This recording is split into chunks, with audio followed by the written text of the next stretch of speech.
Bonjour à tous, ici Emmanuel Keletaona en direct de LJG Radio. Et aujourd'hui, en ce jeudi 07 novembre 2024, nous participons à la journée de l'éducation à la santé, citoyenneté, environnement et solidarité. Je vous propose de venir avec moi découvrir les différents stands que compose cette journée ainsi que les secrets qu'ils renferment. Je représente aujourd'hui à Jules Garnier pour la journée de l'environnement et des ressources solidaires. Je représente le Lions Club. Le Lions Club, c'est une association de type 1901 qui œuvre dans le monde entier, qui lutte contre le diabète, le cancer infantile, la vue, qui travaille aussi en faveur de l'environnement, l'aide humanitaire, les catastrophes naturelles, tout ce qui peut aider à construire un monde meilleur. Pouvez-vous nous dire quel type d'action vous avez pu mener ici sur la Nouvelle-Calédonie ? Alors sur la Nouvelle-Calédonie, on fait le dépistage du diabète. Au niveau du Médipôle, on intervient pour les enfants, le cancer infantile. Pour le handicap, nous sommes un des premiers clubs services qui travaille pour le Téléthon. Et en règle générale, on s'occupe aussi de la faim dans le monde. Ce qui va bientôt peut-être nous arriver ici, je ne le souhaite pas, mais on est déjà partie prenante, on travaille pour ça. Oui, bonjour, je suis Michel Semler-Collery, je suis également membre du Lions International. Et un des programmes donc, du Lions International, c'est l'accompagnement à la jeunesse. Et notamment, pour être plus concret, on peut proposer, disons, un accompagnement pour des jeunes qui partiraient donc de Calédonie pour poursuivre des études ou faire des stages en métropole. Et grâce à nos réseaux de Lyon, qui sont sur tout le territoire métropolitain, eh bien, on pourrait accompagner les jeunes, soit par la recherche de stage, la recherche d'une entreprise, ou tout simplement un logement ou un accompagnement dans la vie au quotidien. Voilà, ça c'est un des exemples d'accompagnement pour la jeunesse. Bonjour, moi c'est Delphine de l'association des donneurs de sang bénévoles de Nouvelle-Calédonie. Quel stand présentez-vous aujourd'hui ? Alors en fait le stand qu'on tient c'est pour la promotion du don du sang, c'est pour expliquer en quoi consiste le don du sang en Nouvelle-Calédonie et surtout amener à avoir de nouveaux donneurs. Voilà. Avez-vous des prérequis pour le don du sang ? Eh bien disons que pour pouvoir donner il faut déjà être majeur, avoir 18 ans. Jusqu'à 70 ans on peut donner et ensuite il faut être en bonne santé. Il y a quelques restrictions mais temporaires, par exemple si vous avez fait un tatouage il faut attendre 4 mois, si vous revenez d'un voyage dans un pays à risque, etc. Mais ça vous pouvez le retrouver sur le site du CDS, du Centre du don du sang, et dessus vous avez différentes explications qui va vous dire comment, pourquoi et où vous pouvez venir donner votre sang. Voilà. Pouvez-vous me dire en quoi réside l'utilité de prélever du sang ? Eh bien déjà pour sauver une vie. Comme on dit, donneur un jour, héros toujours. Et le fait de faire un don nous permet de sauver quelqu'un qui est en difficulté, soit un accidenté de la route qui saigne beaucoup, soit une maman, ça c'est hyper important, une maman qui vient d'accoucher, elle peut faire une hémorragie à la délivrance. Et à ce moment-là, si on ne la transfuse pas tout de suite, c'est-à-dire si elle ne reçoit pas du sang, elle peut mourir malheureusement et son bébé ne pourra pas vivre avec sa maman. Donc grâce aux donneurs, c'est pour ça que j'incite les personnes à venir donner leur sang, grâce aux dons, eh ben, vous allez pouvoir donner à un enfant la joie de pouvoir grandir avec sa maman. Voilà.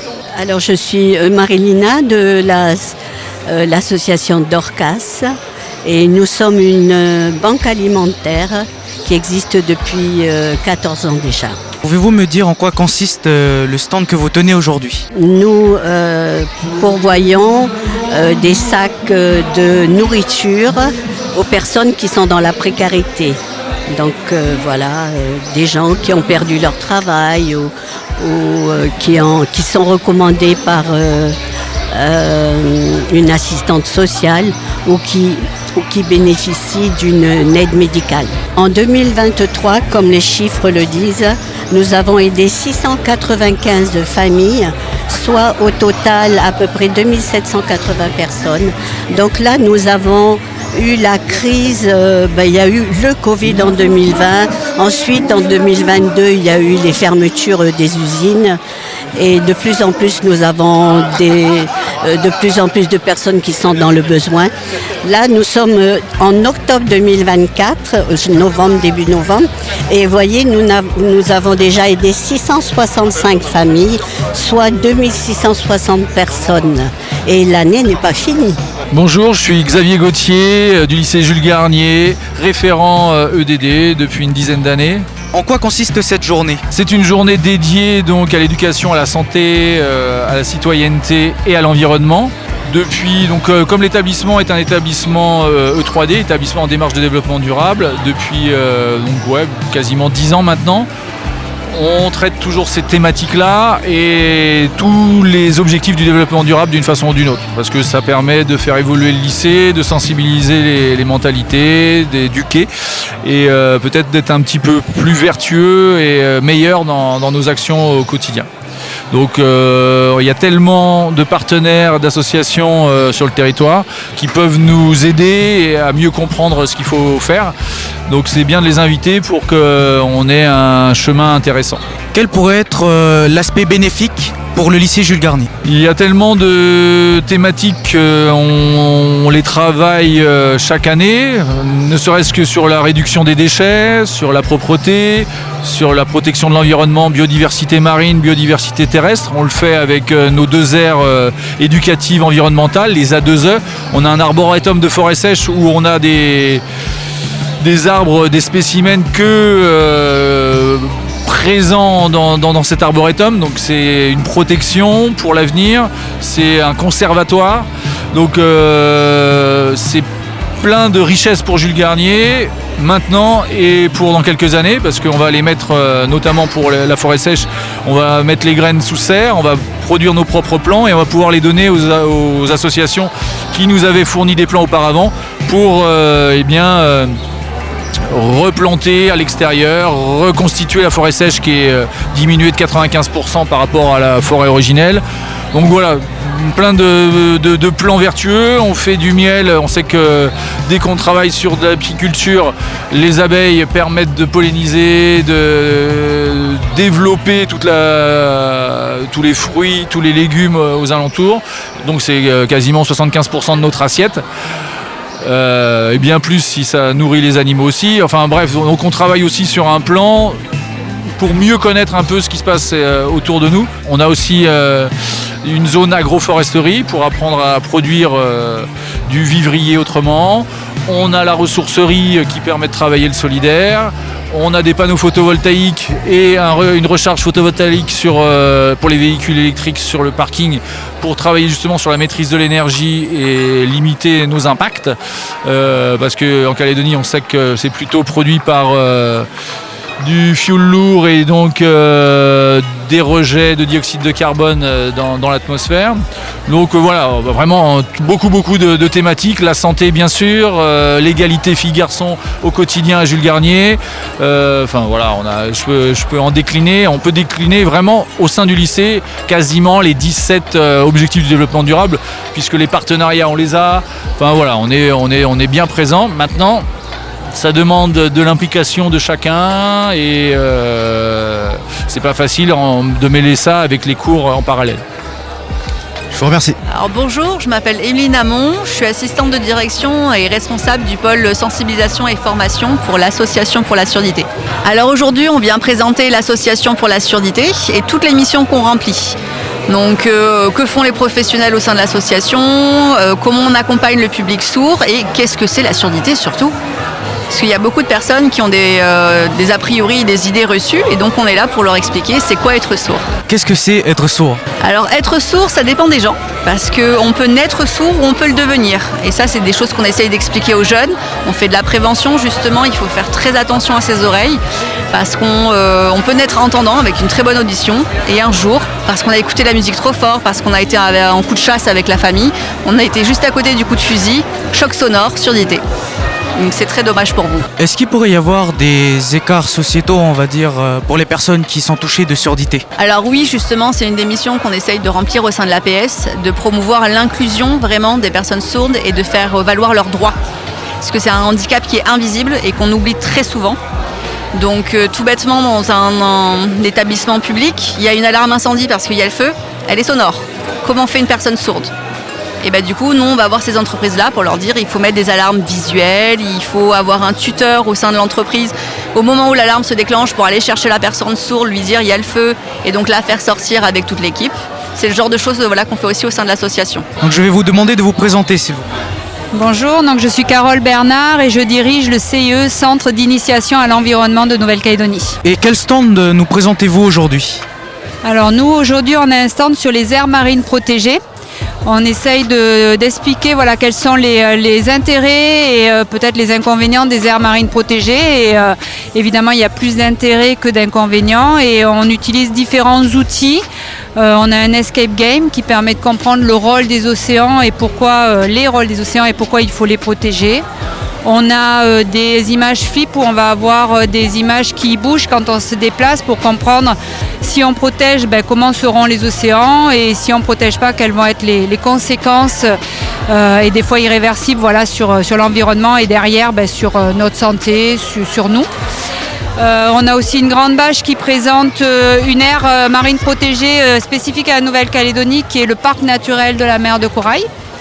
Voilà, et puis on a différents outils et tous ces outils sont financés grâce au soutien d'une organisation qui s'appelle Pew Bertarelli Ocean Legacy qui nous a permis de créer ces outils et d'être là aujourd'hui pour sensibiliser la population. Pouvez-vous me dire quelle est l'importance de la préservation de cette faune et de cette flore maritime ? Si on parle de notre espèce, c'est important parce que ces océans, ils ont différents rôles qui vont nous aider à survivre sur la planète. Il faut savoir que les océans, par exemple, participent au cycle de l'eau. Donc grâce à eux, on va avoir de l'eau sur la Terre et donc de l'eau potable qui va nous permettre de survivre, mais à nous et aux autres espèces. Les océans aussi sont importants parce que c'est des sources de nourriture très, très fortes. Beaucoup de gens se nourrissent de coquillages, de poissons, etc.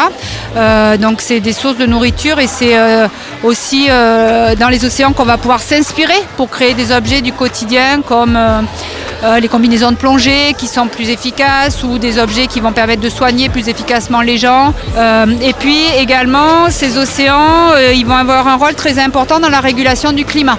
Donc en les protégeant, en faisant des gestes au quotidien, par exemple en limitant notre consommation d'électricité, en triant nos déchets, etc., on va protéger les océans. Et grâce à ça, eux, ils vont pouvoir capter le CO2, produire de l'oxygène, donc réguler le climat et aussi nous apporter tous les bienfaits dont j'ai parlé avant.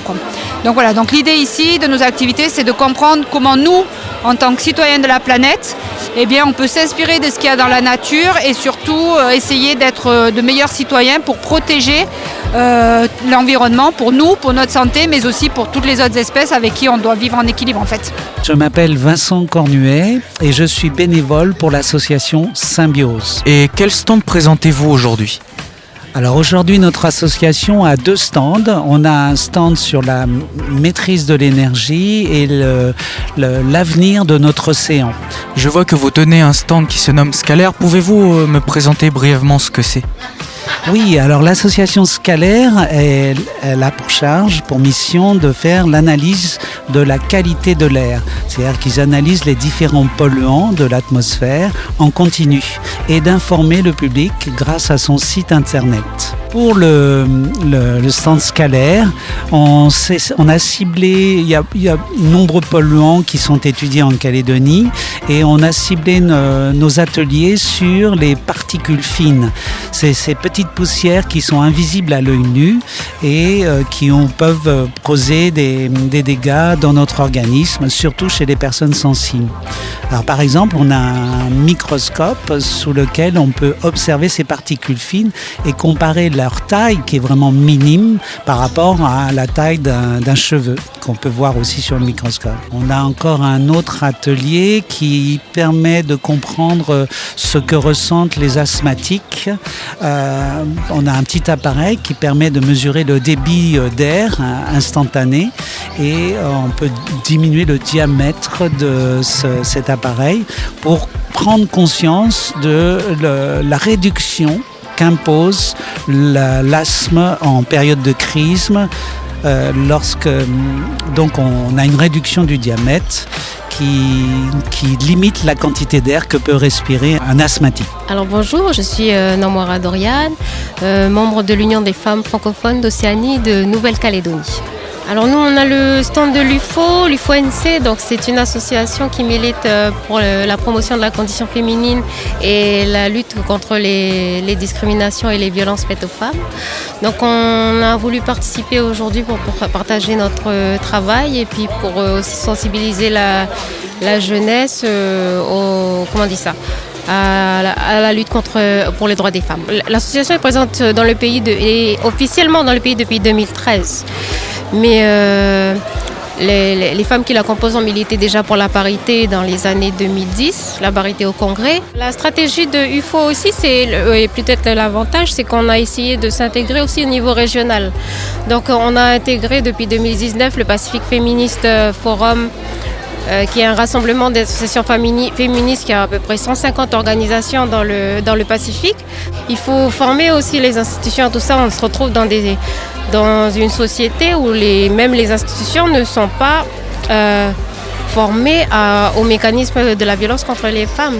Donc, sont discriminantes déjà et pas formées à reconnaître ni à agir contre la violence. Donc, c'est un de nos axes de travail aussi.